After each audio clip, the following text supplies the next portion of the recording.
hear from a lot of the zone managers of the work that's being done. I've sort of been lucky to get out to a couple of the PDs and just sort of see, I guess, the positivity and the good work that's being done across the country. So I'll share the PowerPoint and then we'll just run through it and I'll go through the agenda for today. So just bear with me. Has everyone got that on their screen now? We're all good. Rightio. So today we're going to go through a fair bit. So we're going to go through the ops update, sort of where we've started the year in terms of a data perspective. We'll go through a child safety refresher session. So this is an incredibly important session that we're going to work through. We'll then go to Kerry for a HR update, finance, recruitment and training with Chris, and employment at the end. So fair bit to get through. Really, this session is, in line with the values and that sort of side. It's all about the boys, and it's about really making sure we're all in this together and we're going about it in a uniform and consistent One Clontarf fashion. So just to recap the previous meeting, so we spoke about the operations strategic priorities, so living and driving the values of the organisation. I'm seeing a lot of PDs out there at the moment. There's sessions on values, lots of good work being done there. Making sure we're really delivering effective and efficient compliant programs. So a lot of work being done in that space. The strength of the relationships with our education department and stakeholders. We know we've got some external media pressure at the moment. The more we're nurturing our relationships, this puts us in a great position. And obviously we recruit, train and retain to win. So we want to make sure we're bringing good people into our organisation, training them well and keeping them with us. So that's just a quick recap there of something we discussed, and we'll continue to keep putting that on the agenda. The last meeting, we went through some of the term one priorities. So we started about really setting a strong foundation, the One Clontarf operating model. So we've had that rolled out. We understand that there'll be some matters to work through on that. We've got some frequently asked questions, and we're going to run a session next week where if any regional manager wants to jump on, work through any issues they've got, Kerry and I will make ourselves available for an hour session next week. And if you want to jump in, but there's no obligation to do so. We want to make sure that obviously we're getting all of our SLAs and our registrations and so forth up and running, activity starts and that sort of side of things. So they were sort of some of the key areas. I hope that's all progressing really well in your region. When we look at the data now, we'll just quickly fly through this because it's not a sort of big part of the session. 11,660 odd boys. So 94% or around that figure of last year's enrolment have been rolled over. So you might just want to have a look at how that's looking in your region. In terms of uploading the new students into SIMS is really important. We've only got 2 weeks until census. So really getting active with the staff, making sure that they're actually getting the kids uploaded. They then can be ticked off for being activities is obviously really important. So census date is going to be the 13th of the 3rd. So the sooner you get your boys onto, SIMS, it allows us to look and manage lists as much as possible. So, but good start to have sort of 11,600 starting. We expect that number to get up to 12,500, but we are nearing caps in many of our locations. So if you can get your list sort of finalised as soon as possible, that would be really appreciated. Onto the morning training, great to see the level of activity that's sort of happening across the country. There's higher levels of activity than what we saw at the start of last year. So in terms of when we spoke about hitting the ground running, some really good numbers there. I'm not going to go through it all, but we are about 3 or 4% up on where we were at the same time last year. So good to see. In terms of from a numbers point of view, it's about sort of last week we had sort of 3,600 odd boys training, which was really good. Afternoon activities, in terms of they're also up by a couple of percent. We've got about 2,500 boys a week doing afternoon activities. So solid numbers. We need to continue to keep working. We know that with camps happening at the moment, we've got leadership camps, year 7 camps. That'll start having a bit of an impact on some of the other numbers. But where we can, we want to just keep looking at these metrics and really get back out to our guys in the field to sort of recognise what's going really well and the great work that's being done. So put health checks on there because I'm going to continue to keep putting health checks on. Well done to the 54 that have been done. In terms of, I guess the reason for putting this up is just to keep it on everyone's radar. Health checks last year, we did about 7,533. It's 1,500 up on the year before, which was a good outcome. I think it's still an area where we can continue to keep looking at it. And if we start early, we give ourselves the best opportunity to get the health checks done. So keep monitoring them, and though they haven't been completed at this stage, as long as academies have got plans in place where they've got a really good idea of how they're going to work through the boys in their academies, that's really appreciated. All right, any questions that anyone's got on data or anything like that? Everyone all good? Right, we'll keep rolling through. So Sims and Power BI, we've obviously made the change to the user interface, so that's been implemented. Thanks for everyone's support with that. It's actually been quite seamless. Lynn's done a really good job behind the scenes developing it. Hopefully everyone's finding it. It's easier to input information. It'll be more consistent, and it's going to give us better data in the long term. So really appreciate everyone's support with that. The implementation of weeks 3, 6, and the end of term attendance. So it's something we're going to build into Power BI as well. So it's not just something that the academies are plugging in for no reason. It's going to give us the ability to actually see what's happening in a bit more real time rather than waiting for the end of the term. So appreciate everyone's support with getting that week 3, and we know that given that there's only 11,600 in at the moment, and many of the kids weren't uploaded, this term we're not going to get it perfect, but the view is by week 6, if we can start getting everyone in, nail that Friday week 6, we get the attendance in, then the end of term, hopefully it gives us a bit more real-time data, which will be useful. So as I said earlier, census 13th of the 3rd, have that on your radar. Make sure you monitor your lists, and Lynn sent out a guide on what the procedures are with regard to that. So all right, next one, the regional managers meeting in Alice. So flights should have been booked. In the last meeting, we sort of sent out those details. So if you haven't booked your flights, please do so as quickly as possible. If you've got any content that you feel would be good to be covered, please email that through to me. We're trying to build this PD and make it a real experience. So it's not just turning up and sitting like a PD where you're just there for the content. We're going to be getting out and about in Alice and sort of experiencing the best of Alice Springs. So I appreciate the NC crew for helping out with organising the activities and things like that. But it should be a really good PD, and I think it'll be a good opportunity to get together, talk about what's going well and how we can keep moving forward together. Darcy Sketcher, over to you, mate. Thanks, James. So a working group's been put together to discuss major trips. The idea and context around that is to put some structure around what is one of our highest risk activities and also our biggest academy expense. We've been pretty conscious here not to be too prescriptive. We know that part of the journey with major trips is other boys being involved in this journey and doing that locally. But we think putting some shape around it's only going to benefit the bottom line and also making sure we're getting bang for buck and getting the outcomes we're trying to achieve. So in the next fortnight, the working group will put together and finalise a major trip best practice booklet that'll be sent out and then sent out amongst academies just to make sure that we're following a few things that we've been working on. So duration of the trips will now be Monday to Friday. We think this is the good balance between not overloading staff, being away over weekends, but still getting the outcomes we're trying to achieve, increasing Year 12 retention throughout the year. There'll also be some updates around considerations of flight costs, travel time, accommodation. We think these are really are things that we can work on to make sure we're limiting, again, expenditure, but increasing supervision, making sure we're getting the outcomes we're after.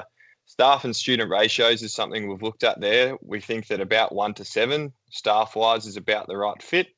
So we're going to work and continue to work on what that looks like, making sure that if groups have under 10, we're combining with other academies and working through those. Planning, risk management also being looked at around the best practice processes and timelines to make sure that all the right bodies, all the schools are making sure that they're on top of what we need to be doing. Obviously, we want to make sure that these are bucket list trips as well, that we're really giving the boys a great experience. We're not flying all the way across the other end of the country to spend a day sitting in DFO.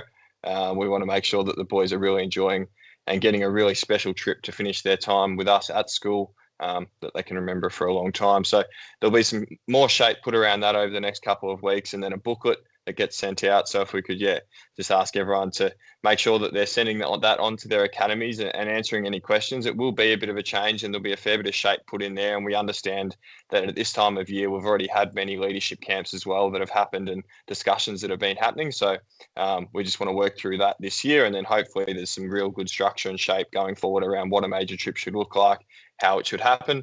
There'll also be some itineraries and good ideas there to make sure that academies have got some great plans and regions have got some good ideas of where their groups could be going forward.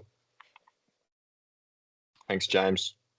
Good on you, Das. Thanks, mate, and appreciate all the guys in the working group that are actually putting this together. I think, as Darcy mentioned, it's a big area of expense, it's a big area of risk for us, and we want to make sure that we're maximising the outcomes for the boys and doing it as well as possible. So thanks for everyone's work there, and there'll be some more information come out around it. So, all right. This is really the bones, I suppose, of today's session. We really want to spend some time talking about child safety and go through a refresher session. So if you're going to pay attention to anything in today's presentation, please pay attention to this, because, our values and the North Star that we were talking about last year, it's all about the boys. We need to make sure as an organisation that we deliver really safe, appropriate programs to our boys, understanding the environment that we work in within education departments and so forth. And in terms of it should be front and centre of our thinking all day, every day. So in terms of what we've put in place is just a refresher training, which is not new information. It's just information that we want to put front and centre.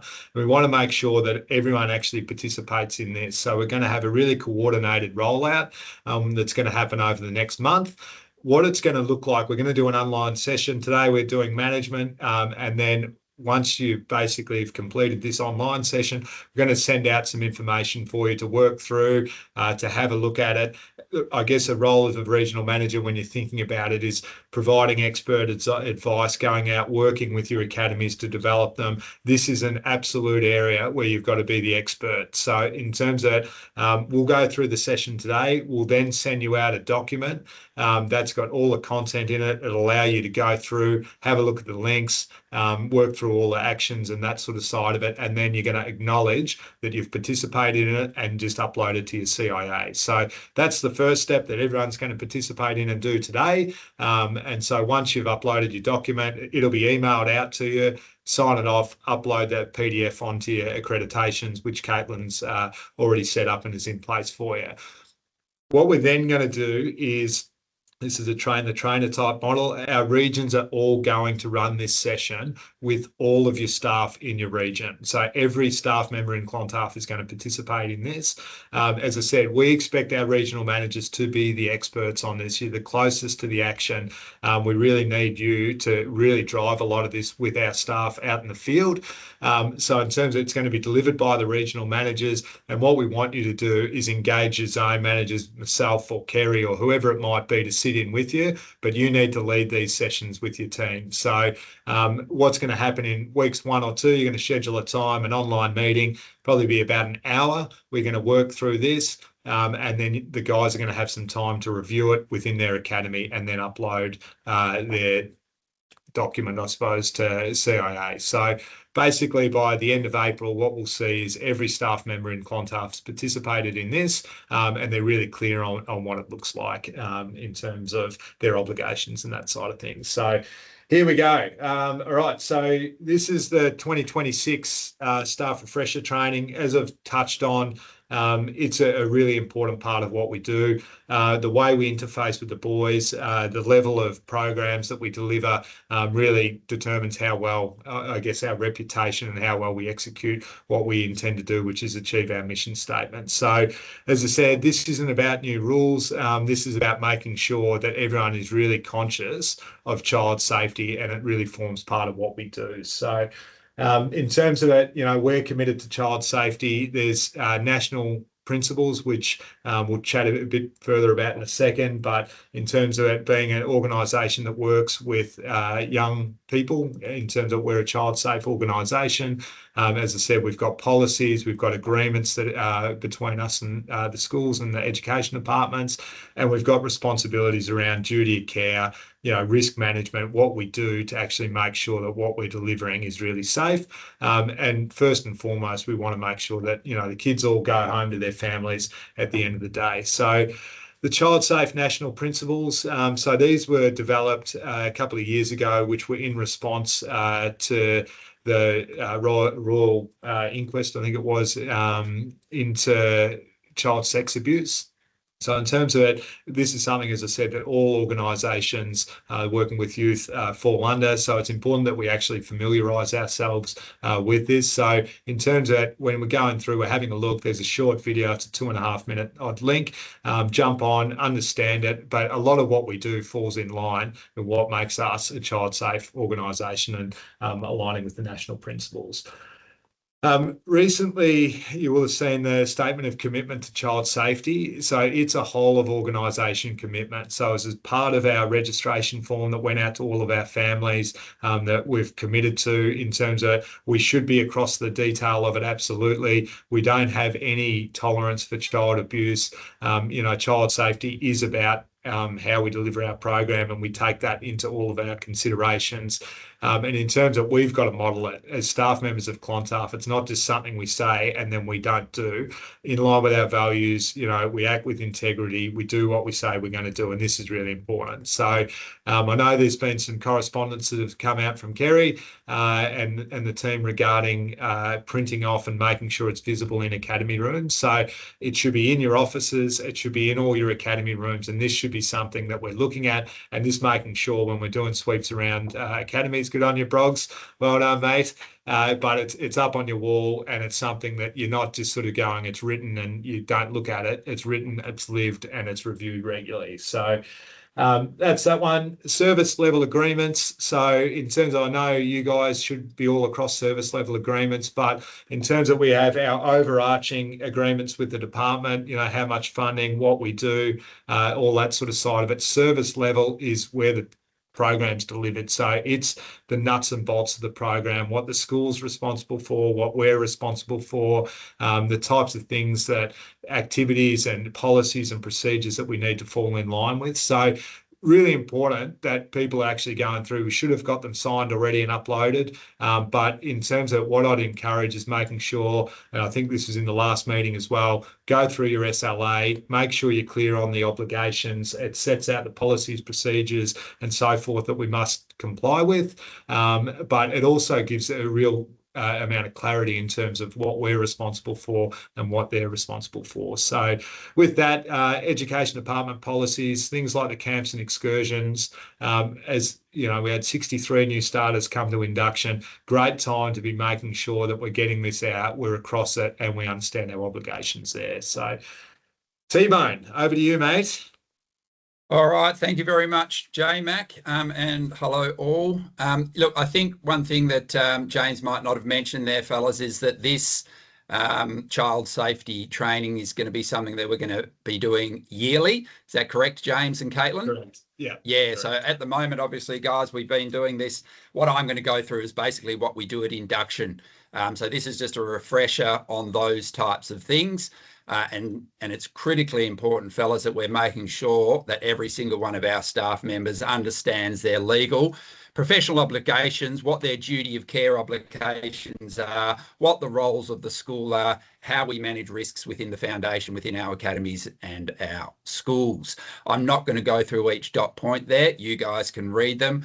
But again, guys, it's when it comes to our legal and professional obligations for the fellas in the field, maintaining their qualifications and all the other accreditations that they need is critically important. We can run an extremely efficient camp or session, but if we don't have the right quals and we're not following the education department's policies and procedures, we really do hold ourselves open for potential lawsuits and the likes. And it's really important, guys, that if anything does go wrong, even if we have followed the right procedures, we need to make sure that we're reporting all these things, not just to our principals, to our regional managers, and we're following the right processes. And I'm going to go into that in a bit. You can click on forward there. All right, duty of care obligations, guys. Just a reminder, it's a legal obligation, all right, to make sure that we're taking reasonable steps to protect our young fellas from any foreseeable harm. A big part of that, guys, is in the planning and mitigating risks. Yeah, we have the same responsibility as teachers, and I think it's critically important that our staff understand that. Often they come into us thinking, oh no, we sit separate to the education department. Yeah, we do. We operate separate. We operate alongside them, but we're still governed by the education department's policies and procedures, and we have exactly the same responsibility as a teacher. And also, guys, when talking to our staff, it's really important to make sure that providing appropriate duty of care isn't just about making sure that they don't injure themselves physically. Okay, we absolutely need to make sure that we're providing an emotional and psychological safe place for our boys and our staff. Away we go. Thank you very much. All right, the role of the school. In essence, the role of the school is there to hand over duty of care to us. Now, they won't do that unless we're following their procedures and policies. So they provide the procedures, policies, all the risk assessment documentation that our staff need to follow, and make sure that we're ticking every single box. Once we've done that and we've done all our paperwork, risk assessments, etc., they then hand over the duty of care to us. Again, critically important that we don't stray from what we've put down in our risk assessments. And that covers everything from morning pickups, fellas, to after school activities, morning training sessions, and then obviously the higher risk stuff when it comes to the water-based excursions, camp, interstate trips as well. Again, if things do change, which they do while we're in camp, there's certain circumstances that happen there. It's really important, guys, that we're communicating and that we're making sure that our staff are communicating those changes immediately or as quickly as possible to the principal, to the parents, and to an RM to then follow up and make sure that we're following the right steps post that. And again, we can have done all the paperwork in the world. We can be so well organised, but if we're negligent while out and about with our boys, that comes back to the individual, to the academy, and to the foundation. So just making sure that we're all across it. So what does it actually look like in practice, guys? It looks like we've done all the right paperwork. We're following the service level agreement guidelines as best we can, and that we're completing all of our risk assessments and we're actually doing it. Yeah, major trips are being signed off on, ticked off by regional managers. We're actively supervising our boys while we've got them out in our care. We're not just sort of away you go. We've got our briefing and our student identification protocols down pat.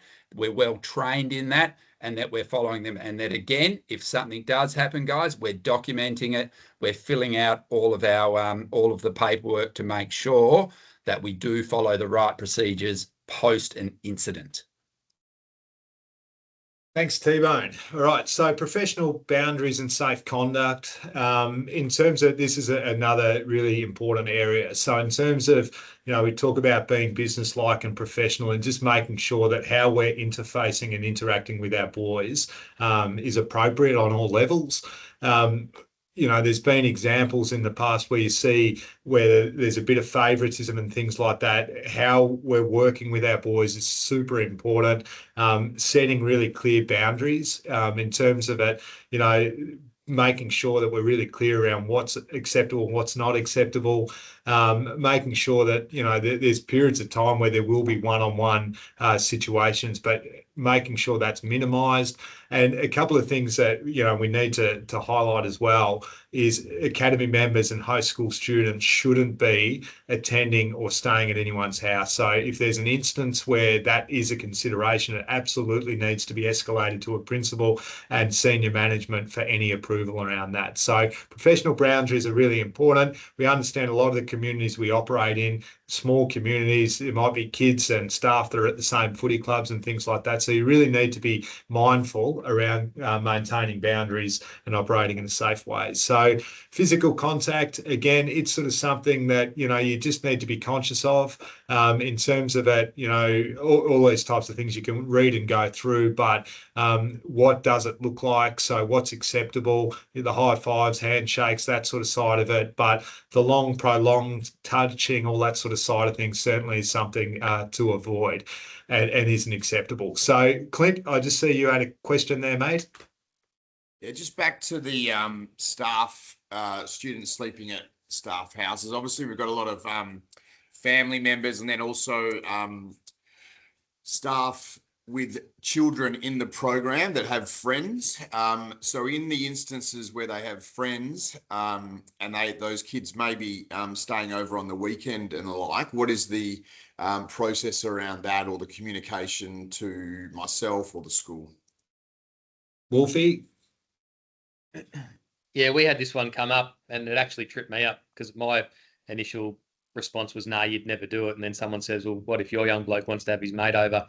So what we had explained to us in New South Wales is just a bit of open transparency with your principal. Like, there's a 0.1% chance something would go wrong, but she just goes, look, you might be having a beer watching the footy on a Friday night, and then that kid comes to school and says, oh, I've seen Wolfie having beers on Friday night or whatever. But if your principal's just across the fact that, your young bloke had a friend stay over who's also in the program, you're sweet. You're open and transparent. Just let them know via email before you knock off at the end of the week, is how we had it explained to us. Thanks, mate. No, very good. I think that's one of those things in terms of reporting and just being open when things happen. It's better to have shared the information and sought approval as opposed to just doing something and crossing your fingers and hoping that it's not an issue for you. T-Bone, over to you, mate. Yes, thank you. All right. Transporting students, fellas, we've probably got more kids in buses than Greyhound do these days. So it's critically important, fellas, that, again, we follow the right procedures. I'll jump to the last point there. Travel arrangements must align with our risk planning. Again, that comes back from our rego forms for morning pickups, after school drop-offs, and then obviously having proper travel arrangements and risk management procedures when we are on our longer camps. The top point there about 2 adults traveling where possible, obviously with our morning pickups, we can't do that yet. However, the next point down there around if you're alone with a student, the students to sit in the back, I think that's something that we probably don't do. I think the first boy that we pick up generally in the morning jumps in the front seat. So again, just have the conversation with your fellas, making sure that whoever it is that you are picking up first thing in the morning, that they're in the back seat. And again, every boy that steps in the car, we're giving them a reminder to make sure that they've got their belt on. I'm not sure what the rules are in other states, but I know in Western Australia, if a staff member has said to a boy 15 years of age or older, make sure you put your seatbelt on, then they're covered.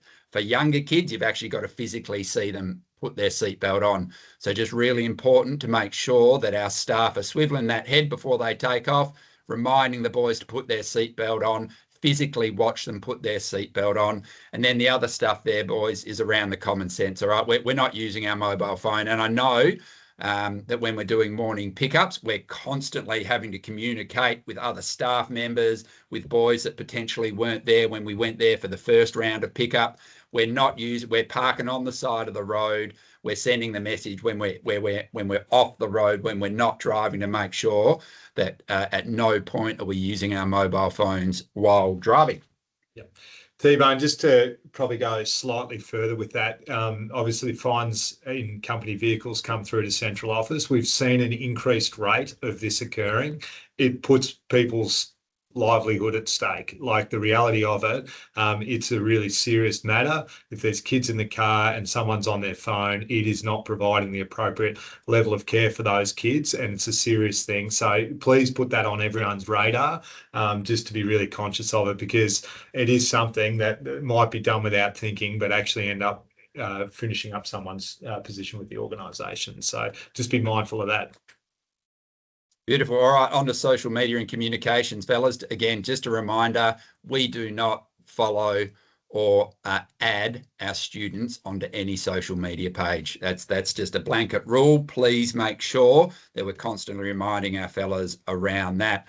The one there where it says communication must always, no, the one private messaging or social media connections with students. So none of that. So it's a bit, again, it's a bit tricky. If you're messaging a boy to say, hey, I'm going to pick you up, it's probably good practice to make sure if it's a text message that you add an ops officer, or you get, if you're an ops officer, you add your director into that message. So at all times, there's someone else added into that message when messaging a boy. Yep. Again, very unlikely that anything's going to go wrong. However, that 1%, 5% chance can and will happen. And the bigger we are, the more likely these types of issues will happen. And obviously any photos, boys, require consent, and that includes on your own pages, boys. None of this. Make sure we're reminding the fellas that, yeah, I've been on a great camp. I've been out Kakadu at the waterfalls. I got a photo, a selfie of myself with some Clontarf boys in the background. I'm going to post that on my social media platform because it looks great. None of that, not to happen. All right. So just make sure that we're reminding our staff of that, and we're always protecting student privacy and confidentiality. All right. Camps and offsite activities. That wasn't in my little slide here, Macca, but I'm going to go through it. Camps and offsite.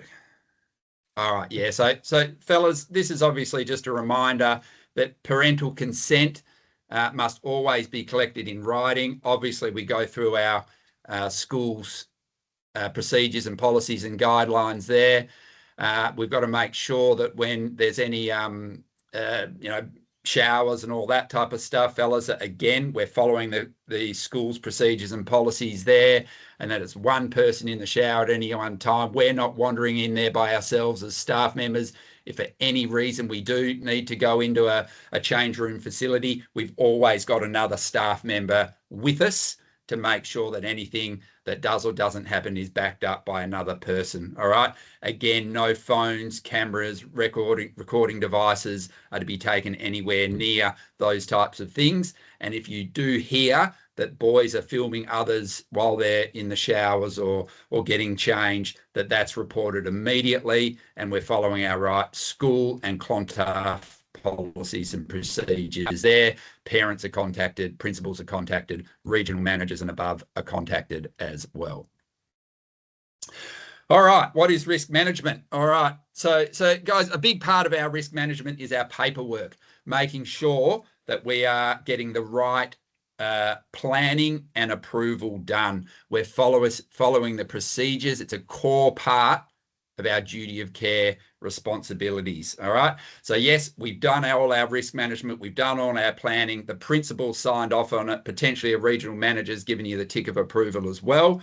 But then while we're out and about, we're doing what we say we're going to do in that paperwork. We do not stray from it. And again, I'll remind you that if we do stray from it, we need to make sure that we're articulating that as soon as possible to through the right channels. We're doing all our briefings, yeah? So we're going to go through a little bit of a briefing thing in a tick. As a reminder, briefing our boys is probably one of our biggest risk management strategies to make sure that they know what's happening, when it's happening, their roles and responsibilities, how the supervision is going to be implemented, etc. All right, and again, we're documenting any incidences, near misses, and we're planning for it in our next trip. All right, the briefings, guys.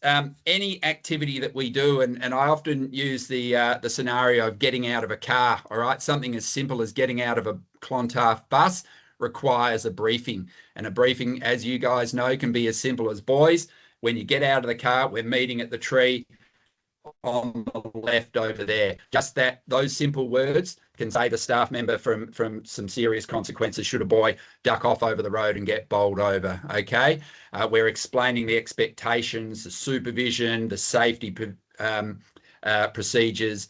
We're telling the boys about the potential risks, all right, and how we're going to mitigate them. We're telling them what our role is, what their role is, and we're making sure that the boys understand, yeah? And that's as simple as, boys, do you understand what's going on? Yep, where are we meeting? What time are we coming back? These types of questions. Something that we haven't spoke about that's probably worth mentioning. At the bottom of all these slides, boys, you can see the YouTube clips there. please make sure that you're watching them and that all your staff are watching them as well. All right, it's all part of getting signed off on this child safety stuff. Rightio. So we've spoken and covered a lot of ground, but things do go wrong. Mandatory reporting. So we understand what that looks like when a student discloses or you suspect that a student is at risk of harm and neglect. In terms of there's procedures that we must follow. We're a reporting, mandatory reporting entity. So when it occurs, it's not, I'll pass this up the line to the manager, or I'll see and wait and see what happens from it. It's reporting to the host school principal immediately. It's documenting really clearly what the observations and concerns are, providing that to the school, and then you're completing a incident report form, which Kerry's going to chat about a little bit later. So it's not your job to investigate it. So it's your job to report it to the appropriate people, and then they will look into it. So it's something that at times, it might be, I've got a situation here, I'll get another opinion. If you're in doubt or you think it's a report, it's got to go straight to your principal, and that's something that we're really obliged to do. So in terms of the record keeping and confidentiality, so it's an area where we're dealing with kids, and we've seen it, and I've definitely seen it within the last sort of 12 months moving into the COO role. Really important that we keep good documents of when things happen. So in terms of, again, Kerry's going to talk a little bit later about incident reporting, but making sure that when you're in positions that you're documenting things, you're maintaining confidentiality. But in terms of it, it is important to understand as well, if a student discloses that there's been abuse or family violence, you can't sit there and say, oh, it's confidential, I'm not going to tell anyone, because there's an obligation that overrides that. And in those instances, you must report it. So in terms of, look, we've covered a huge amount of ground here, and we understand that we've sort of done this reasonably quickly. But the next steps of this session is there's a whole range of actions. So in terms of what you're going to be responsible for doing is going through printing and displaying the statement of commitment in your academy rooms, making sure that you're across what's within the service level agreement and the department policies in which you're operating with, making sure you're reviewing and ensuring you're across the detail of the Clontarf Child Safe policy. And that you've got your mandatory qualifications up, and then you go through, you watch the videos, and then you're going to complete the summary. So we're going to send everyone that's participated in today's session a pack, and the pack's going to have this in it. You'll be able to click through. Once you've completed it, you can tick off that you've read the policy, you've read the child safe commitment, and you've gone through the documents, and then you'll get a completed copy that you can then upload to your CIA. So expectation is that that's going to be done for everyone sitting in this room over the next few weeks. So please action it immediately or build it into your time. But as I said at the start, there's no bigger area for us than getting involved in this. So please take the time to actually go through it, be across it, be the resident expert in your region. And then when you come to delivering the session, please engage the zone manager, get a time with your guys where it's really front and center and you've got the appropriate time to go through it thoroughly, and that everyone's really clear on what their obligations are, because these aren't new things or new rules. This is just putting back on the radar a lot of things that we have an obligation to deliver week in, week out. I understand there's a lot of information we've gone through. Has anyone got questions or comments?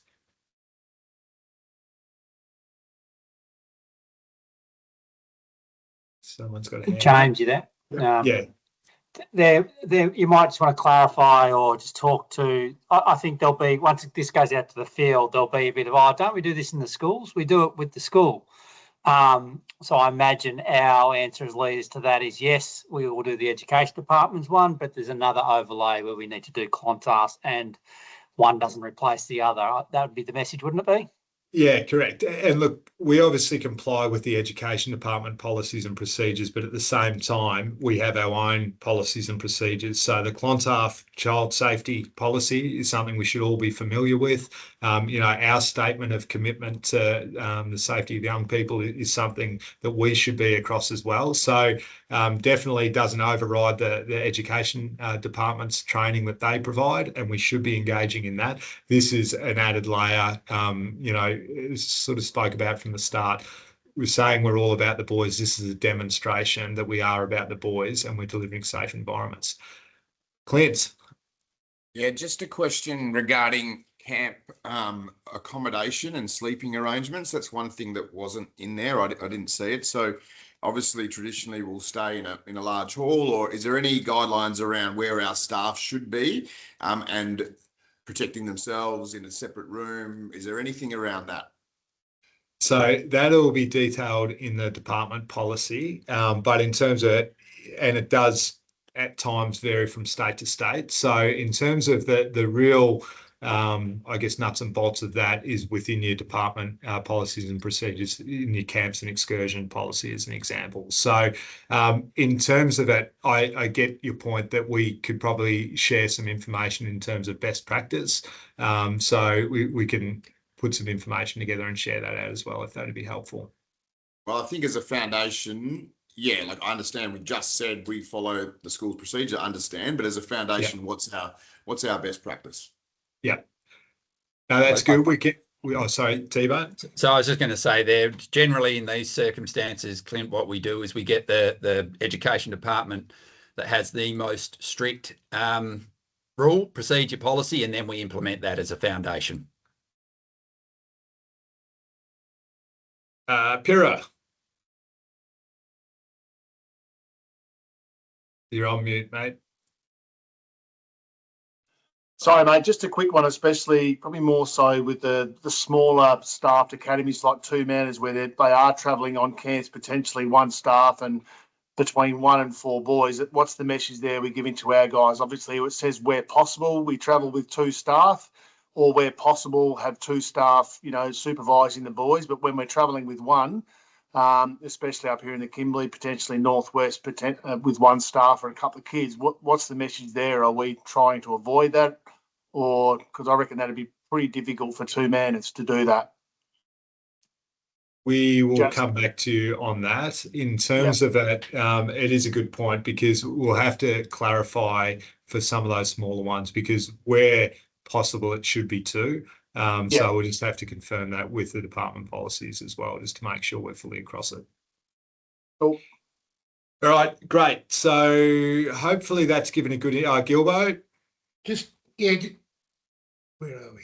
Just quickly, what's our standing with private cars and even hire cars? If I'm out visiting, say, Kalgoorlie Academy, and I drop a young bloke at work, where do we sit there?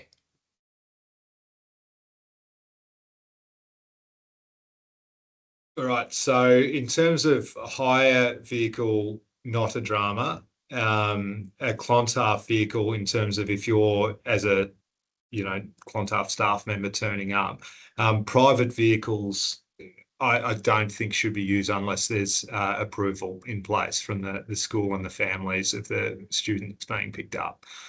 So in terms of that, the other side is, that vehicle obviously isn't covered under our insurance. And so in terms of that, should be minimised for sure.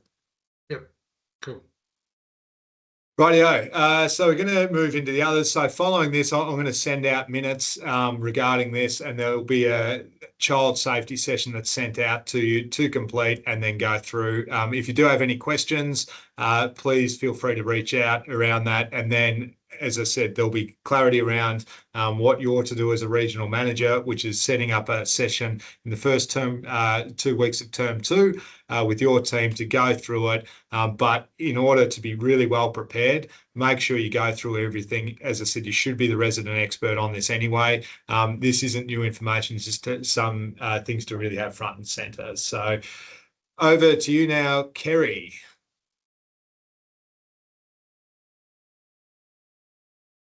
Right, sorry about that. That's not the That's not the slide that I had.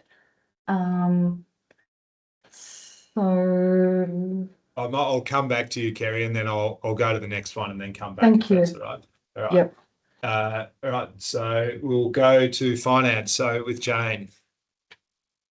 Oh, thank you. Okay, so vehicle inspections, really just the messaging out there that we're getting to the pointy end now of the common expiry dates. Most of you will be aware that's around the 31st of March to like the 2nd of April, depending on what state you're in. All of you RMs now and zone managers have access to the inspection status workbook, which I work really closely with SG Fleet, making sure we keep that updated. I'm pretty much in that workbook every single day, updating. You'll see that I've highlighted in green on the renewal dates when they're all clear. Those ones which aren't highlighted are where we've got focus on. Please just reach out to your academies, make sure they've got those inspections booked in, make sure you know when they're happening. They need to be done in March. If we get to a situation where the inspection has not taken place, we won't be able to renew the vehicle at the end of March, and that will then mean that the vehicle will be unregistered and we will not be able to drive it. So it's really important that we just keep monitoring that as we get closer to this closing point for registrations. And if anybody's got any questions about the status of the vehicles in their fleet, please just give me a call. I'm happy to work through it. I'm also going to send out another reminder to all of the individual academies over the next few days, any of those which I haven't heard anything back from. So I don't know when they've got it booked in. They haven't acknowledged the initial email. I'll be getting back out to them again and just saying, hey, putting this back on your radar. Where are you at with your inspections? Okay, but it really helps if you guys are across it as well. Any questions on inspections? No, you're good. Super. Thank you.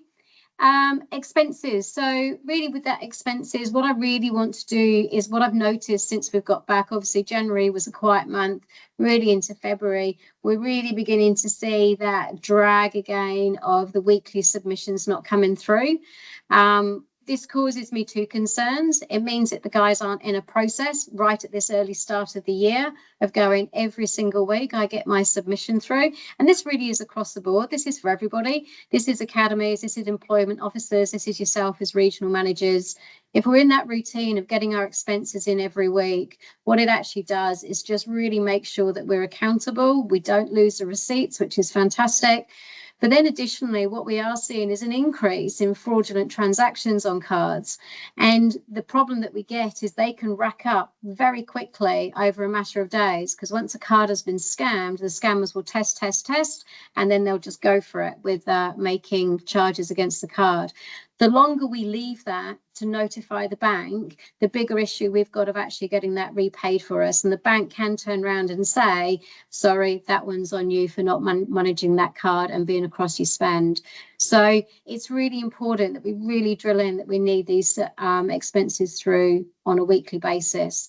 I will send out a reminder about it, but I'm also quite cognizant. I'll liaise with James when a good timing is to do that, because I'm quite cognizant there's been a lot of information going out from us out to the team. So I just want to make sure that we're not kind of overloading.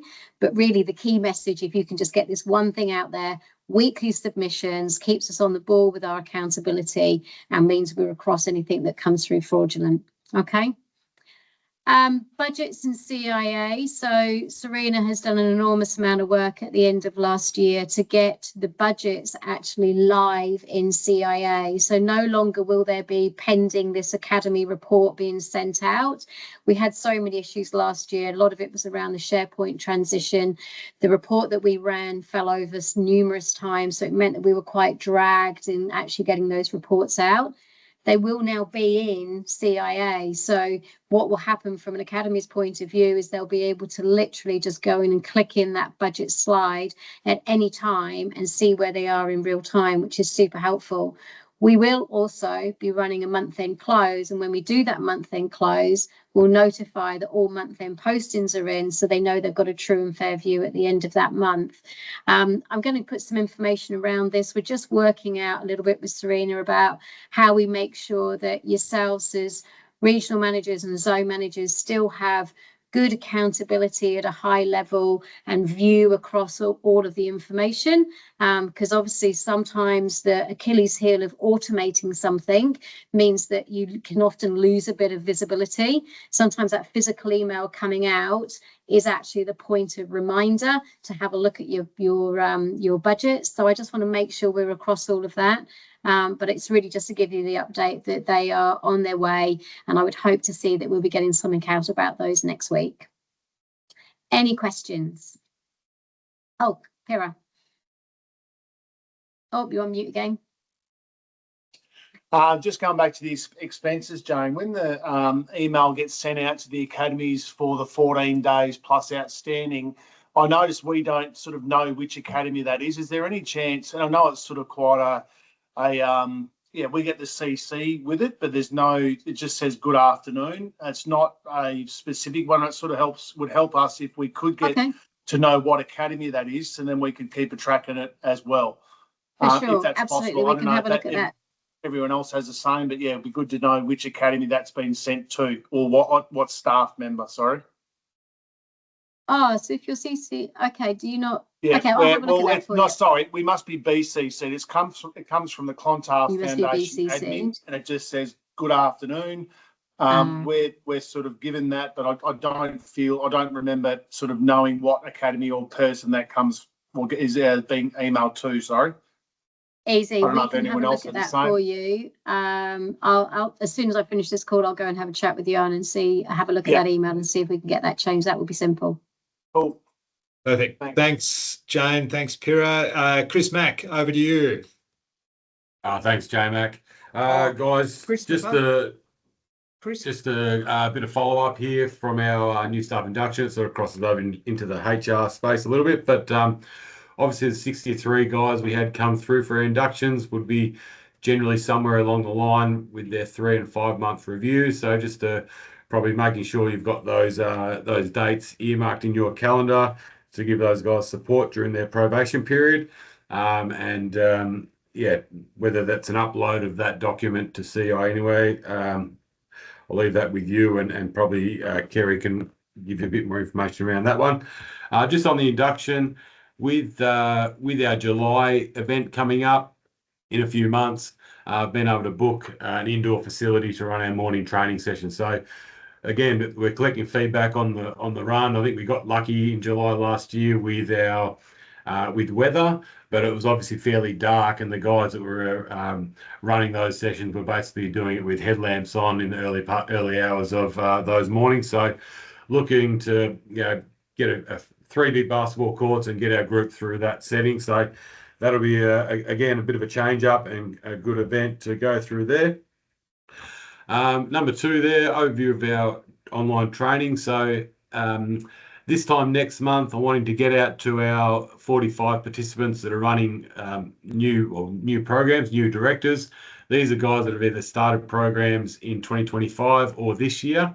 So we've got 45 punters across Australia. We're going to run the session in two zones, so an East Coast time slot and a West Coast time slot. I'm wanting to get together with the group and give them an overview of the presentations, what to expect, what the 8 weeks is going to look like, and then get all calendar invites locked into their, so they can plan and get around that training. So essentially it's an hour session. We've got a great group of people that are going to be presenting various aspects. I'll send you an overview of what the course is going to be. That'll be what hits the inbox of our participants next week. And the other aspect is making sure that you guys have some sort of follow-up with the guys that are involved in the training. So if we've got a group of 20 people involved in a Teams meeting, you will expect some sort of email or some sort of phone call following that meeting to give so the guys can basically get a bit of accountability and work, tell you what they got out of the session. So just trying to make sure you guys remain connected to what sort of training is occurring with these new directors, and looking forward to having that one off the ground. So I'll send through what the overview is to you guys, and then we'll connect with the guys later next month. And just lastly, around our current vacancies, look, a couple of key roles that we're sort of working through in Western Australia. I'm talking directors' positions. We've got Halls Creek and now Derby, and potentially one down in Kununurra coming up. So we've got Carnarvon coming up. But I guess making sure we're sort of trying to put guys up for these roles. We can't rely on Perth, metro people to sort of go to these remotes. We've had a lot of people that have come from Melbourne or from Sydney to take these roles. There's an expense to go with that, but we want to make sure that we are, if you get a chance to screen people in your patch, we want to be thinking nationally, not just what's occurring in your backyard. So these roles, we've got our RSOs supporting our RMs in these locations, but we want to try and highlight these positions as great career builders. So if you've got people in your patch that want to go out and run academies, do have a couple of great roles currently open and ready to go. Been working through the process with our FNQ regional support officers roles. We've run a number of interviews this week. So that process has been happening to replace Christian. Obviously, Christian, congratulations on the Alice Springs appointment, but we're obviously working to backfill that position, and similar to GT's regional manager role in South Australia. So a couple of great roles for for these leaders, great opportunities for Christian to get into the territory. But also just probably a shout out to Darcy and Fish on the work that's going into connecting with you guys on the ground. I think we've got names next to a lot of the roles that, apart from the ones that I've just sort of flagged in Western Australia. But I think the work that you guys have, the regional managers have put in to screen candidates, interview candidates in the early part of the year, it's been really encouraging, and really want to thank you guys for the work that you're doing. It's a busy time of year, and making sure we're getting great people into our organisation. So they're the 3 points. So thanks, Macca. Very good. And over to you now, Marcus. Thank you, James, and I'll be brief because I'm in a meeting with the Queensland EOs as we speak. Good to see you, T-Bone, back in action. It's been a while. I'll start with the graduates, fellas, and this is probably directed more at the RMs, but we're sitting at 74% of last year's leavers engaged in employment or further study, which is not too bad this time of the year. I've reinforced with the EOs, but if the RMs can just follow up, we've still got 70 boys or 70 graduates that have a blank next to their name. So there is a drop-down box that has everything you can imagine linked to the student. So the boys that are still in the blank section, can you make sure that the EOs give them some sort of status in the system because they're still coming up as blank? Reinforce the fact that we're trying to move the boys out of part-time work into full-time work, and we're certainly tracking the hours of the grads during the year as well, because a lot of the boys still are working in some big numbers around the part-time space, but certainly if they can move out of there into full-time, that'd be great. Secondly, I should say, the ID documents are tracking along pretty well. The big focus is the Year 12s working backwards, obviously. Obviously, in the system with things like CVs and grad employment pathway plans, they will be uploaded as the year goes by. But I'm just a bit concerned about the 3 sections being tax file number sitting at less than 50%, birth certificates still sitting around 67% nationally, and bank accounts around 70%. So if we can concentrate on getting those ticked off sooner than later, that'd be fantastic. I saw a email from Matty Hamdorf this morning to all of his staff. They're certainly having a focus in and around the academies and with our senior boys. I understand we've got a lot of our leadership camps happening at the moment. So if we can continue to push that ID document collection, you might have seen again the RMs on Teams that we have the Year 12 tracker. As I've mentioned before, Lynn will update that every fortnight, update that as in how the boys are travelling with their ID documents and also what they're doing at school, whether it's a school-based traineeship or part-time work. And then we really want to focus on the employment officers in conjunction with the academy staff to start to build that tracker out to see where our boys are heading at the end of the year. Because I'm just getting a bit of a feel that some of our boys are still meandering through that final year. So a little bit of a focus on where they're heading and how they're going to get there. And that can certainly be linked into their graduate employment plan. Finally, one small change in SIMS with regard to the EO meetings. Generally last year and the year before, they've been putting their meetings into the term report directly into SIMS. Now they're just going to do it on a spreadsheet, Excel spreadsheet that's going to be based on Teams. So any meetings they have during the term with partners or non-partners will be on a separate sheet to what used to happen inside of SIMS. Any questions, Az? Will we still be able to see those meetings through a report or something at the end of the term? For sure. And that will be on Teams. I can easily just, you have access to that as well. So you can go in and filter out your region and look at who your EOs have been meeting with during that term. Nice haircut. Any questions, fellas and ladies? Thank you. All good. Thanks, Marcus. Now we'll go to Kerry. Kerry, sorry for not sharing the right presentation. No, that's fine. Let's see if I can get it up. Can everyone see that? No. No. Right, fantastic. Should be able. What about now? Is everyone able to see it now? No. Well, it looks like I'm sharing it. Oh, well, I'll talk through it anyway. So I'll stop sharing. Right. So I'll send it to you all later. But basically, it's to talk about the incident report form. As you can appreciate from the presentation and everything that everyone's been talking about today, legislation land has changed quite significantly and very, very fast. So there's lots of changes happening in child safety and also employment legislation, which means that we've got a higher level of reporting and tracking of information that we're required to do. So everyone's been great for the last couple of years. There you go. Is everybody able to see that? Fantastic. Okay. So everyone's been really fantastic using the incident report form for injuries, student and staff injuries and vehicle damages, accidents and things like that.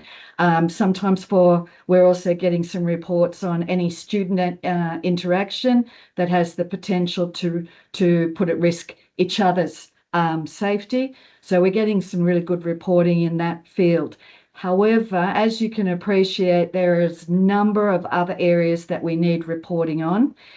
And just by way of background, where we've been talking about mandatory reporting and making sure that we're fulfilling our obligations under the SLA and the State Education Department obligations to report to them as soon as possible of any matter and to provide them with documentation. We have in each of the states our own obligation to provide report on the same matter. So sending an incident report form is increasingly important for us also, because we are not discharging our obligations by informing the host principal. We also need to be making a mandatory report to the relevant authorities ourselves also, and if necessary, also conduct an investigation into the same matter. So by this list, we are updating the drop-down list in the incident report form, so it will be a memory jogger for you. But as you can see by that list, it's quite extensive, and rule of thumb, it's pretty well everything, any interaction, any incident or potential concern that you have, it covers all of these areas. Probably about employee performance would be about the only one that you don't need to do in the incident report form, but you would obviously deal with it in a different way and different communication channel. So anything that report or suspect in regards to children neglect or abuse that you've become aware of, any matter potentially reportable to the host school principal, any complaints or feedback that you have received from parents or guardians, doesn't matter whether it's been in writing or verbal, even if the matter has actually been resolved at local level, still needs to be reported to us. We still need to capture that information. Any student unaccounted for in any camping or off-site activities must be reported. Any allegations of inappropriate interactions with any student or host school, or regardless of whether it's an academy member or a host school student or even a student from another school, needs to be reported. Any allegations of bullying, harassment or discrimination against any academy member, any work colleague, any teacher or any member of the local school community, any employee of a partnership, any parent or guardian or anything, any of those sorts of allegations we need to be reporting on. Loss of driver's license or other vehicle offences need to be reported. Any policy breach of the foundation's policies need to be reported. Any allegation of any potential or suspected data breach of either student or staff private information. So as you can appreciate, this is a much more extensive list than it used to be. And that's because the legislative environment under child safety legislation, which now has moved from just principles. It's still guideline principles for Northern Territory and Western Australia. However, it is now legislation in Queensland, New South Wales, Victoria and South Australia, where we have legislative obligations that are outlined, where we've got to do these sorts of capturing this information, reporting as required and conducting investigations. So this is the reason why that list is much more extensive. Any questions on this? Kerry, how are you? Hi. My question is, when a staff member is writing the report, when should the RM get involved? For instance, should they send us a draft so we can review that, or should it be a true and written account from the way that they see it without us giving them any influence or guidance? How do you normally do it? Well, it probably varies on experienced staff members. Normally I'll get a call to say this has happened and I'll guide them through that, but we don't really have a structured process at the moment, I would say, across the board. Okay. What I would be recommending then is, particularly for a range of these issues, particularly as it may involve child safety or suspected child safety issues or anything like that, I think urgency is the most important thing, just to get the bare bones detail of that information. Once we've received that, then then we can come back either through yourself or directly and say, okay, thank you for that, the report. Now let's put some bones, some meat on these bones, what exactly happened, and go from there. So my recommendation would be speed is of the essence, and we'll sort it out and, pull it all together afterwards. But I'm certainly happy to take on notice that perhaps some guidance about how you go about reporting, what's important information, those sorts of things. More than happy to put that together and send that out, so that nothing too extensive, some dot points about here's what to remember. More than happy to do that. No, that would be great. Thank you. Cool. Perfect. Thanks, Kerry. Now, finally, just to give everyone a little bit of an update, ABC, it's still progressing in terms of there's still no clarity. We've sought in terms of there was a request for Gerard to interview. We've asked what the questions will be and what the matter's about. They've given no guidance on that. So it looks like it is going to go ahead. We don't have any clarity around timelines. What we do have, though, is a plan and a process in terms of when the day comes, or if the day comes, how we're going to manage it. So making sure, and just to give everyone a bit of an understanding, Four Corners generally don't do negative, generally don't do positive stories. So we expected to have a negative angle. What it appears they do generally on a Friday before the Monday, they will give questions saying, we want further information around this, and this, and give you until a Monday, and they air it on the Monday night. They start doing the promotion on the Saturday, and then they air it Monday night. So they don't give you a huge amount of time, despite what their editorial policy says. But chatting to many other organisations that have had similar experiences, what they've basically said is that's what typically occurs. So when that day does come, if it comes, there's a team that will work on responses and that sort of side of it. So that'll be over the sort of Friday, Saturday, Sunday. On Monday prior to it, there'll be meetings with everyone that's on this screen, bringing them up to speed. We still won't have all the information, but we'll have as much information as we're going to have beforehand. And we'll have some real clarity in terms of what our proposed plan is post the episode coming. And then again, we would meet again very early on the Tuesday and then have a really coordinated plan. Once we've seen everything, we've got all the information on how we're going to respond. So there's varying views around how you do handle it. And we're seeking a lot of advice and support from experts in the field. So in terms of, we just wanted to, I guess, bring you up to speed. We understand that it is going to obviously affect everyone within the organisation. We want to make sure that everyone's informed as possible. We've sort of been living and breathing it a little bit for the last sort of 5 to 6 months. And unfortunately, there's just not a huge amount of information to operate from. So as we get information, we'll feed it out to you. If anyone's got any questions, comments or concerns, feel free to ring myself or Craig or Gerard or Jane or whoever you feel you need to have a chat to. But in terms of it, we will try and work through it as well as possible. And our best defence is what we're doing and what everyone's doing out in the field, which is starting the year running really good programs. I'm looking at, the level of engagement, the number of kids that have rolled up, the interactions that are happening, the training that's getting rolled out, like the work that's happening across the country is bloody good.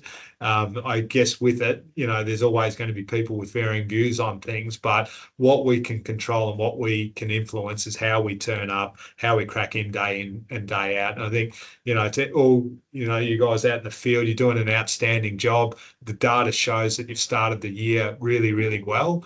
So I guess keep up the good work. If you've got anything, feel free to reach out at any stage if you've got any concerns or anything like that. But thanks very much for the work you're doing. I know today was a long one. Apologies, that's an hour and 15 minutes. So we've gone a fair bit over time, but we are about the boys. We're making sure safe programs are delivered across Australia. We're all in it together. We're about being consistent across the country. So good opportunity to get together and go through this. And as I said, there'll be more information shared. But yeah, really appreciate the work that's being done and keep up the good work, everyone. Have a great weekend. Thanks, James. See you, everyone. Thanks, everyone. Bye. See you, fellas. See ya. See everyone. guys. Thank you. See you later. Thank you. See ya. Thanks, guys.